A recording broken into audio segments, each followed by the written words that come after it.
The biting winter wind howled like a wounded beast as Olivia Morgan collapsed against the solid oak door of the isolated ranch house. Her fingers, numb with cold, barely managed to form a fist as she pounded weakly, praying someone would hear her before the blizzard claimed her life. The year was 1873, and the Arizona Territory was experiencing one of the harshest winters in memory, a winter that had already taken everything from her. Weston Parker sat before his fireplace, nursing a cup of coffee when the sound pierced through the howling storm. At first he thought it might be a branch scraping against the house, but something in his gut told him otherwise. Setting down his mug, he crossed the room in long strides, rifle in hand, a necessary precaution for a man living alone on the outskirts of Fort Bowie. When he swung open the door, the wind nearly knocked him back, bringing with it a flurry of snow and something else, a half-frozen woman who tumbled forward into his arms. Her lips were blue, her dress threadbare, and her eyes, though glazed with exhaustion, held a desperate spark of survival. "Please," she whispered before her legs gave way beneath her. Weston caught her, sweeping her up without hesitation. The storm at his back, he kicked the door closed and carried her to the fire.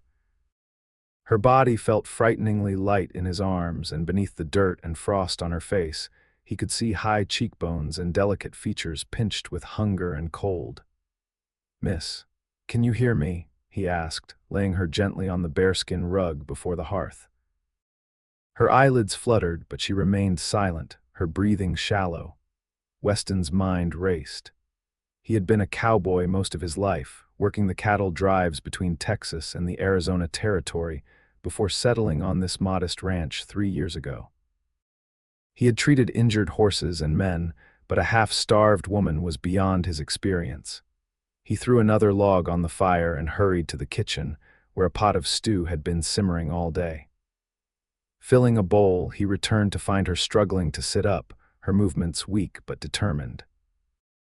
"Easy now," he said, kneeling beside her. "You need to warm up first," her eyes, a startling shade of amber, fixed on the steaming bowl in his hands. Hunger transformed her face, but still she hesitated. "I have no money," she said, her voice barely audible. Weston shook his head. "I'm not asking for any." He helped her lean against his worn leather chair and placed the bowl in her trembling hands, steadying them with his own.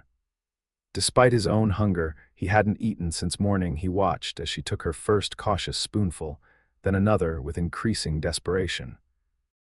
"Slow down," he advised gently. "Too much too fast will make you sick." She nodded, forcing herself to eat more slowly, though it clearly took every ounce of her willpower. Only when she had finished the bowl did Weston serve himself, aware of her watching him with wary gratitude. "My name's Weston Parker," he said between bites. "This is my ranch, though ranch might be giving it too much credit. Just me and about 30 head of cattle." She hesitated before answering. Olivia Morgan. "What brings you out in weather like this, Miss Morgan?" "Fort Bowie's a good 5 miles east, and there's nothing to the west but mountains and Apache territory." Pain flashed across her face, and she looked down at her empty bowl. "I was traveling with my father from Tucson. There was an accident. Our wagon broke an axle 3 days ago. Father." Her voice broke. "He didn't survive the night. I've been walking since, following the road." Weston set his bowl aside, a lump forming in his throat. "I'm sorry for your loss." "Thank you for the food, Mr. Parker," she said, attempting to stand. "I should continue to Fort Bowie tomorrow." "You'll do no such thing," he replied firmly. "You're half frozen and starved. The storm's getting worse, and there's no telling when it'll pass. You'll stay here until you're stronger and the weather clears." Fear and uncertainty crossed her features. "I couldn't impose. It's not an imposition. It's simple human decency. I have a spare room that belonged to my ranch hand before he left for California. It's yours for as long as you need it." Olivia looked as though she might protest further, but exhaustion won out. She nodded, relief visible in the slight relaxation of her shoulders. "Thank you." Weston showed her to the small room off the main living area. It was sparsely furnished but clean, with a narrow bed, a chest of drawers, and a small window currently obscured by drifting snow. I'll find you something dry to wear, he said, noting her damp clothes. And there's more stew if you're still hungry. When he returned with one of his shirts and a pair of woolen trousers that would be far too big for her but warmer than her ruined dress, she was sitting on the edge of the bed, staring at her hands. I'll leave these here, he said, setting the clothes on the dresser. There's water in the basin if you want to wash up. Mr. Parker, she called as he turned to leave. Why are you helping me? You don't know me. Weston paused, considering her question. My mother always said a man's character is measured by what he does when no one's watching. Out here, most folks wouldn't survive without helping each other from time to time. He smiled slightly. Get some rest, Miss Morgan. We'll talk more in the morning. As he closed the door behind him, Weston couldn't help but wonder about the woman fate had dropped at his doorstep. There was something about her, a quiet dignity, despite her desperate circumstances, that stirred something long dormant within him. Outside, the winter storm raged on, but within the walls of the small ranch house, two souls found unexpected sanctuary from the cold.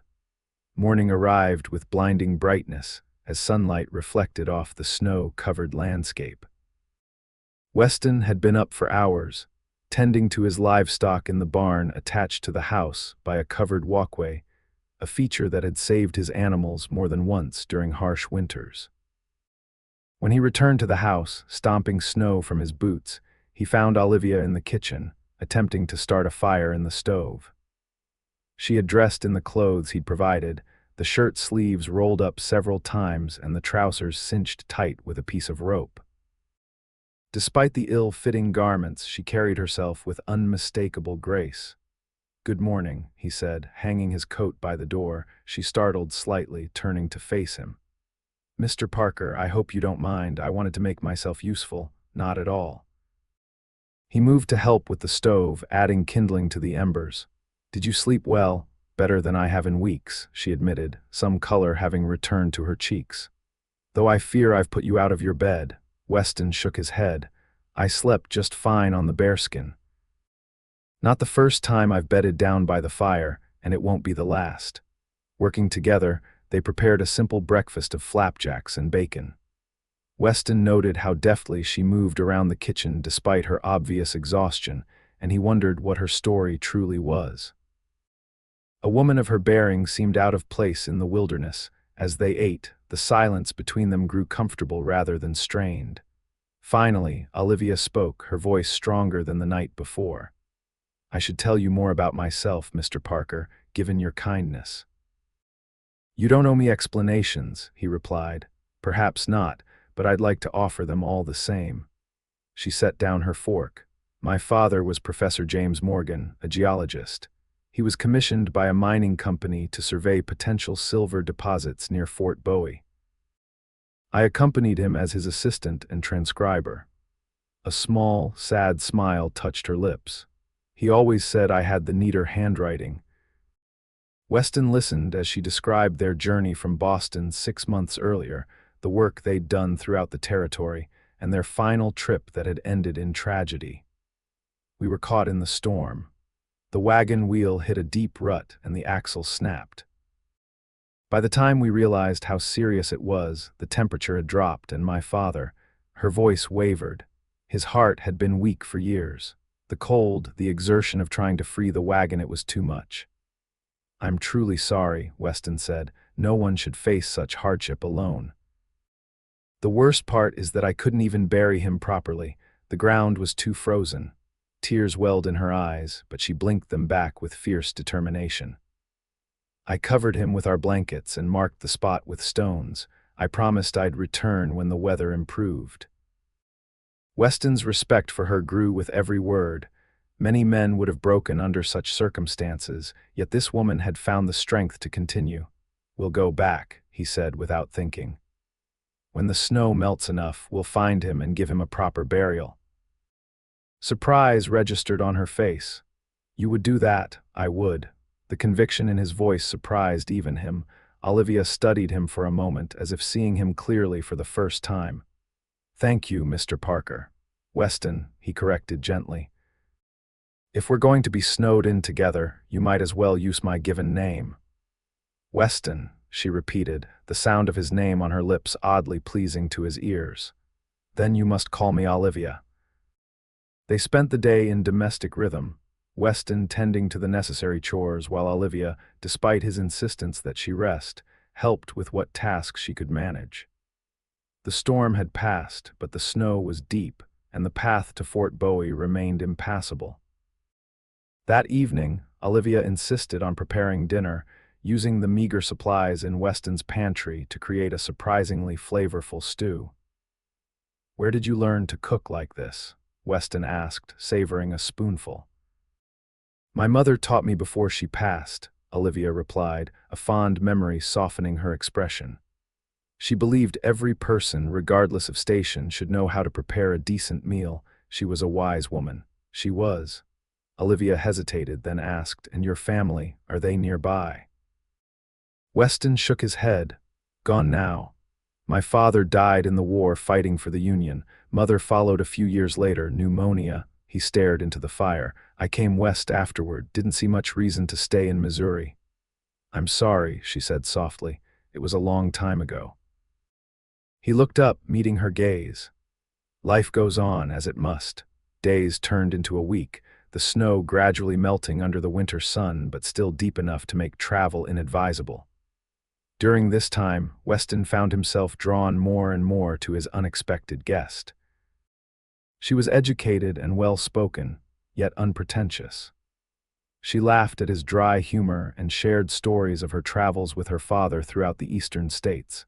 For her part, Olivia began to see beyond Weston's rough exterior. She noticed his gentleness with the animals, the careful way he maintained his modest home, and how he always ensured she ate her fill before taking his own portion, a gesture that touched her deeply. Knowing the scarcity of provisions during winter months. One evening, as they sat before the fire, Olivia reading aloud from one of the few books, Weston owned a volume of Whitman's poetry, a companionable silence fell between them. Weston studied her profile in the firelight, struck by how natural her presence in his home had become. "What will you do once we reach Fort Bowie?" he asked suddenly. Olivia closed the book, her finger marking the page. "I'm not entirely sure," she admitted. "Father had colleagues there who might help me secure passage back east, but—" She trailed off, looking troubled, but Weston prompted. "I have no home waiting for me there. Our house in Boston was sold to fund this expedition. Father was certain the mining company would reward him handsomely for his discoveries." She sighed. "All his notes and samples were in the wagon. Without them, I have no proof of his findings." Weston leaned forward. "We could try to recover them when we go back for your father." Hope flickered in her eyes. "Perhaps, though after the snow and rain I fear much may be ruined. Even so," he said, "it's worth trying." Their eyes met, and something unspoken passed between them, an understanding, a connection that neither had anticipated. The next morning dawned clear and considerably warmer. The snow had receded enough that the path to town might soon be navigable. This realization brought with it a strange sense of loss for Weston. Soon, Olivia would leave, and his home would return to its former silence. As he chopped wood behind the house, working out his conflicted feelings through physical labor, Olivia appeared at his side, determined to help. Despite his protests, she insisted on carrying the split logs to the pile by the house. "I've been idle too long," she declared, rolling up her sleeves.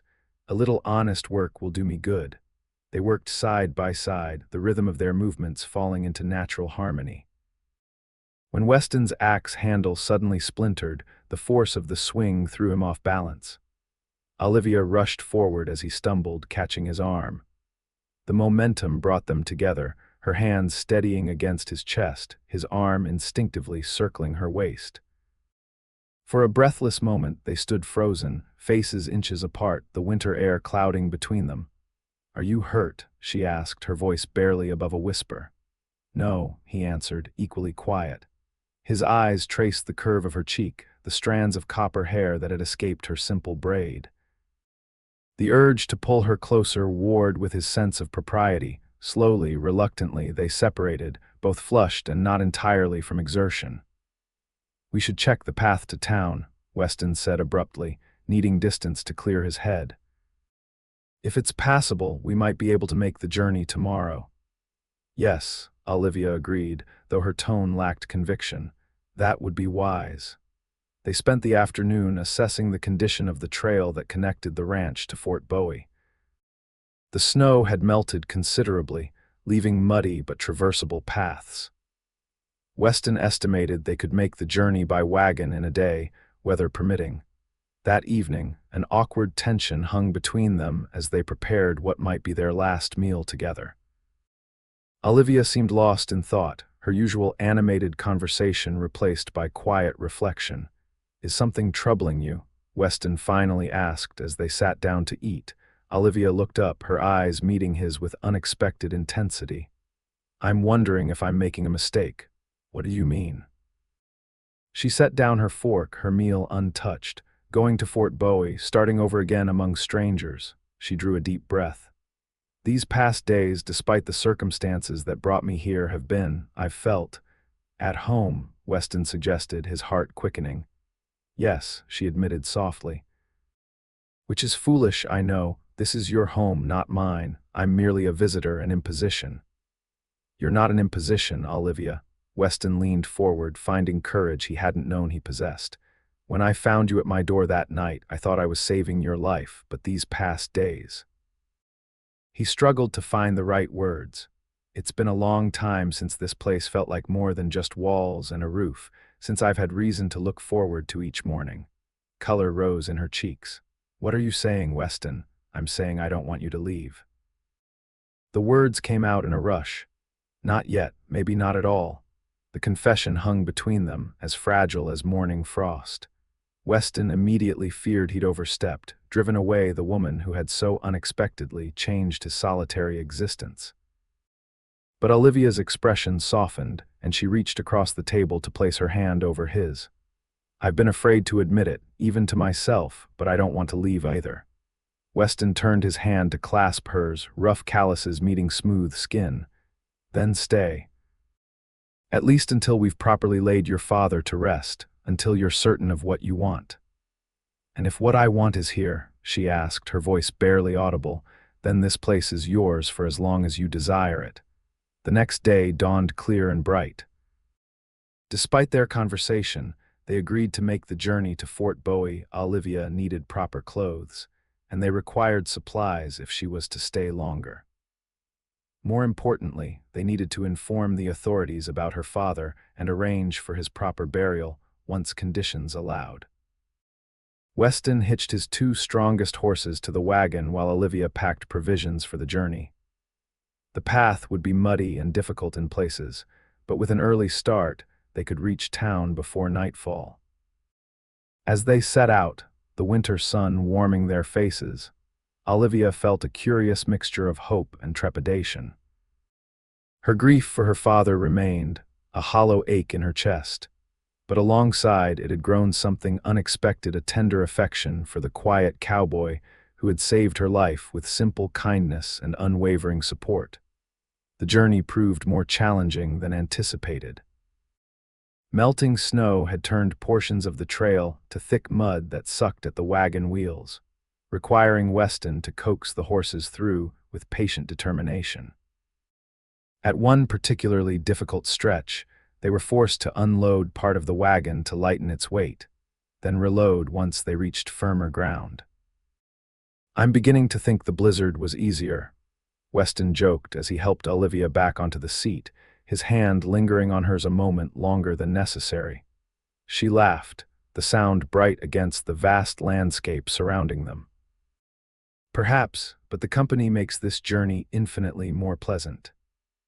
By mid-afternoon, they crested a rise that offered their first view of Fort Bowie, a small but bustling settlement nestled in the valley below.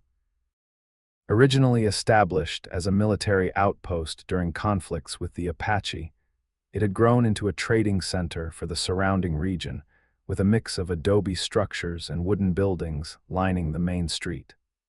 Olivia felt a strange reluctance as they approached. The town represented a return to civilization, to societal expectations and scrutiny.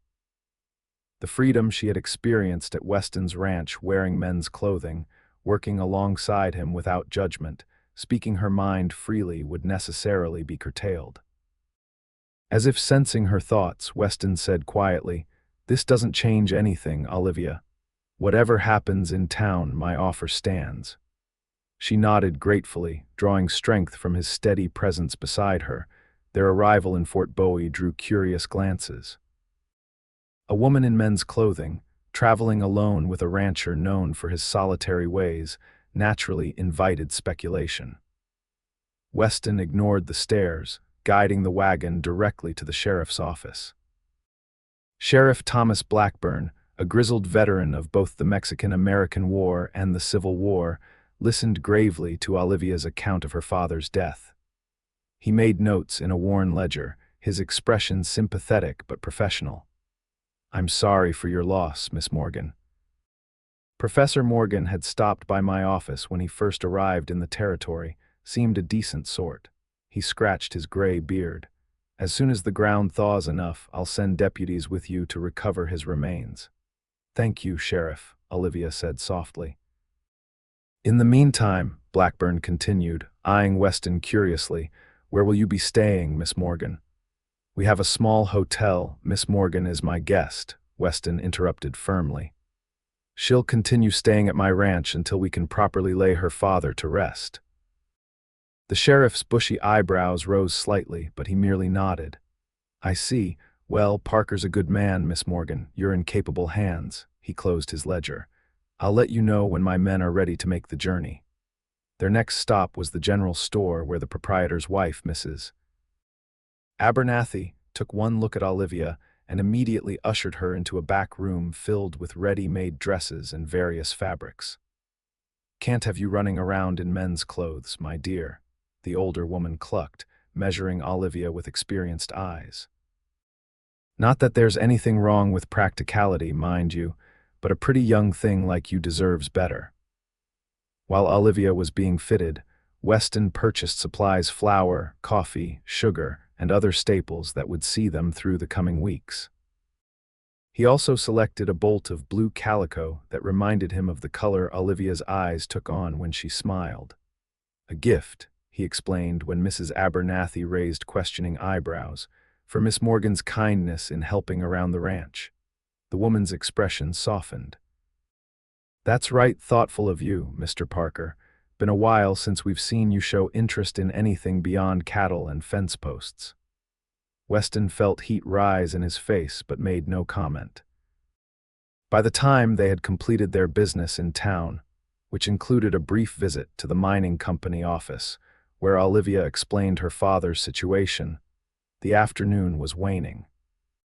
The hotel's dining room provided them with a hearty meal, during which Olivia, now dressed in a simple but well-fitted blue dress, drew appreciative glances from several male patrons.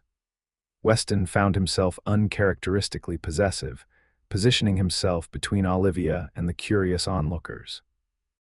She noticed his protective stance and hid a smile behind her napkin, secretly pleased by his attention. As they prepared to leave town, a well-dressed man approached their table. "Miss Morgan, I'm Edwin Hayes, the bank manager. I couldn't help overhearing about your situation." He glanced at Weston before continuing. "If you find yourself in need of employment, my wife is looking for a governess for our children. Someone with your obvious education would be most suitable." Before Olivia could respond, Weston spoke up. "Miss Morgan has arrangements for the foreseeable future, Mr. Hayes, but thank you for your concern." The banker looked between them, comprehension dawning in his eyes. "I see. Well, the offer stands should circumstances change." With a polite nod, he retreated. "You didn't have to answer for me," Olivia said quietly as they left the dining room. Weston's steps faltered. "I apologize, that was presumptuous." She touched his arm lightly. "No, it's all right. I would have given the same answer." Her eyes met his, warm with unspoken feeling. "I meant what I said last night, Weston. I don't want to leave, Relief flooded through him, and he covered her hand with his own. "Then let's go home." The journey back to the ranch was slower, their wagon now loaded with supplies and their progress hindered by the approaching darkness. They arrived well after nightfall, the moon providing just enough light to navigate the final stretch of road. Exhausted but content, they worked together to unload the essentials, leaving the rest for morning. Inside the cabin, Weston built up the fire while Olivia prepared a simple supper from their new provisions.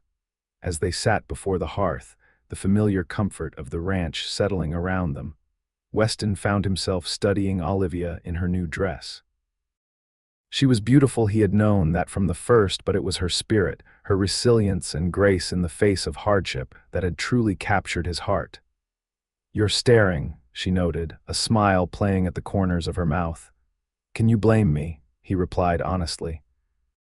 Color rose in her cheeks, but she held his gaze. "Weston, I need to ask you something, anything. What happens when we recover my father's body, when that task is complete?" Her voice was steady, but her hands twisted nervously in her lap. "What am I to you, a guest, a charity case? Or—" Weston moved to kneel before her, taking her restless hands in his. "You're everything I never knew I was missing," he said softly. "When winter left you starving at my door, I thought I was offering simple hospitality. I didn't realize you'd be feeding something in me that had been starving far longer my heart." Tears welled in Olivia's eyes, but they were accompanied by a radiant smile. "I've lost so much," she whispered. "My parents, my home, everything familiar. Yet somehow, in finding you, I feel as though I've gained something far more precious." Slowly, giving her every opportunity to pull away, Weston leaned forward. Their lips met in a gentle kiss, tentative at first, then blooming with quiet passion. When they finally separated, both were breathless, their foreheads pressed together as if neither could bear to move away. "Stay with me, Olivia," Weston murmured. "Not as my guest, but as my partner, my equal. I know it's soon, and I know you're still grieving," but she silenced him with another kiss. "Yes," she said simply when they parted. "Yes to all of it." The weeks that followed brought both challenges and joys. True to his word, Sheriff Blackburn sent deputies to help recover Professor Morgan's remains once the ground had thawed sufficiently. The journey was solemn and difficult, particularly for Olivia, but Weston remained steadfast by her side, his quiet strength a constant comfort. They also managed to salvage some of her father's equipment and notes, though much had indeed been ruined by the elements. Still, what they recovered proved sufficient to demonstrate the validity of his findings to the mining company, which honored its agreement with a modest but welcome payment to Olivia as his next of kin. Professor Morgan was laid to rest in the small cemetery in Fort Bowie, with Reverend Willis presiding over a simple but dignified service. Olivia, dressed in black borrowed from Mrs. Abernathy, stood straight and proud, her grief tempered by the knowledge that her father had died doing what he loved, exploring the natural world in pursuit of knowledge.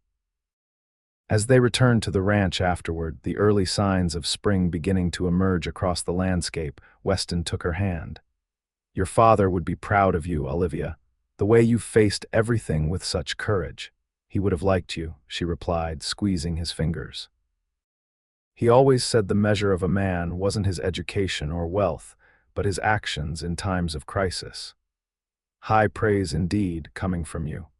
With the payment from the mining company, Olivia insisted on contributing to the ranch's needs.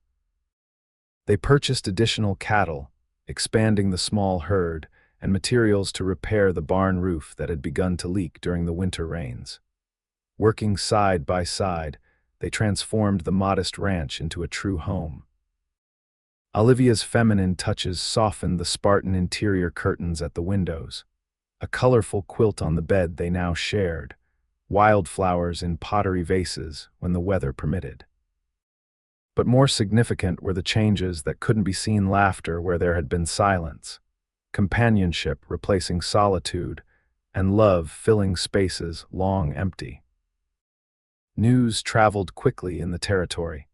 and their unconventional arrangement raised eyebrows among the more conservative residents of Fort Bowie. But when Weston and Olivia rode into town one April morning to speak with Reverend Willis about making their union official, even the staunchest gossips found themselves softening at the obvious devotion between them. Their wedding, held on the first truly warm day of spring, was a simple affair. Olivia wore a dress she had sewn herself from the blue calico Weston had purchased on their first trip to town. Weston, uncomfortable in his Sunday best but determined to do right by his bride, stood tall and proud as they exchanged vows beneath an ancient cottonwood tree on their property. Sheriff Blackburn served as witness, along with Mrs. Abernathy and her husband. A small celebration followed, with neighbors from surrounding ranches bringing food and good wishes. For many, it was their first visit to the Parker Ranch, but Olivia's warm hospitality ensured it wouldn't be the last. As twilight fell and the last guests departed, Weston found his bride standing on the porch, gazing at the sunset painting the distant mountains in shades of gold and purple. "Any regrets?" he asked, wrapping his arms around her from behind. Olivia leaned back against his chest, covering his hands with her own. "Only that my father couldn't be here to see this day." She turned in his embrace, looking up at him with eyes that reflected the sky's changing colors. "But I believe he led me to you in a way. His work brought us to this territory, his passing set me on the path to your door." "Then I owe him a debt I can never repay," Weston said softly. "We'll honor him by living well," Olivia replied, "by building something meaningful here together," and they did. The years that followed brought prosperity to the Parker Ranch. Weston's cattle herd grew, and with Olivia's guidance, they added crops and a small orchard that thrived in the Arizona soil. Their home expanded to accommodate their growing family, first a son. William James, born in the winter of 1875, followed 2 years later by twins, a boy and girl named Thomas and Elizabeth. Olivia never returned east, finding in the wild, untamed beauty of the Arizona territory a freedom she had never known in Boston. She corresponded regularly with her father's academic colleagues, sharing his final discoveries, and occasionally publishing her own observations on the region's geology and plant life in scientific journals. Weston, for his part, discovered depths to himself he had never explored: a talent for storytelling that delighted their children, a head for business that expanded their holdings, and a capacity for love that continued to grow with each passing year. On winter nights, when the wind howled around their sturdy home, they often recounted to their wide-eyed children the story of how they met of a desperate woman starving at a lonely cowboy's door, and the simple act of kindness that changed both their lives forever. "Your father fed me first," Olivia would say, her eyes meeting Weston's across the room, before taking a single bite himself. And Weston would always add, "But what your mother doesn't tell you is that she fed something in me that had been hungry far longer, a heart that had forgotten what it meant to truly live." By 1890, the Parker Ranch had become one of the most successful in the region. Their children were growing up strong and capable, each displaying unique talents: William with his father's affinity for ranching, Thomas with his mother's scientific curiosity, and Elizabeth with an artistic gift that transformed the local landscape into breathtaking sketches and paintings. The Arizona territory was changing too, with statehood on the horizon and the old frontier gradually giving way to increased settlement and civilization. But the core of what Weston and Olivia had built remained constant: a home founded on love and mutual respect, a partnership that had weathered hardship and celebrated joy in equal measure. On the 20th anniversary of that fateful winter night, Weston surprised Olivia with a gift: a silver locket containing a small sketch of Professor Morgan that Elizabeth had created from Olivia's descriptions, alongside a family portrait of the Parkers. "So you'll always have your past and your present close to your heart," he explained as he fastened it around her neck, Tears shimmered in Olivia's eyes as she touched the locket reverently.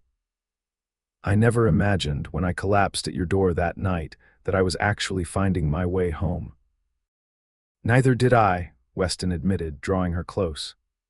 I was just a lonely cowboy with more food than he needed and a stubborn inability to let someone suffer when I could help. And now look at us, Olivia said, gesturing to their home, their land, the life they had created together. Who would have thought that the worst day of my life would lead to all of this? Weston kissed her gently, the same tender feeling in his touch as when they'd first discovered their love for one another. I thank God for it every day, even while I'm sorry for the pain that brought you here. Life is like that, isn't it? Olivia mused.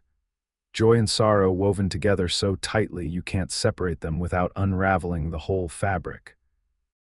As they stood together on their porch, watching the sun set on 2 decades of shared life, Weston reflected on the simple truth that had guided them through every challenge and celebration, that true wealth wasn't measured in cattle or land or even gold, but in the courage to open your door to a stranger, to feed another before taking a bite yourself, and to recognize when fate has delivered your heart's desire, even in the unlikeliest package. In the years that followed, their legend grew throughout the territory. The story of Olivia Morgan, the professor's daughter who had walked through a blizzard and found not just shelter but a lifelong love, and Weston Parker, the solitary cowboy whose act of kindness had built a dynasty, became something of a regional tale retold at gatherings, embellished by each telling, but always anchored in the simple, profound truth that sometimes the greatest journeys begin with a single step toward an unknown door. Their grandchildren would later recall how grandmother Olivia and grandfather Weston still looked at each other with wonder, even in their twilight years, as if neither could quite believe the good fortune that had brought them together on that bitter winter night in 1873, when the howling wind and driving snow had guided a half-frozen woman to the one door in the vast territory that would open to her not just for shelter, but for a lifetime. And always, they would end the story the same way, with the reminder that love often begins in the smallest gestures, in the choice to feed another's hunger before satisfying your own.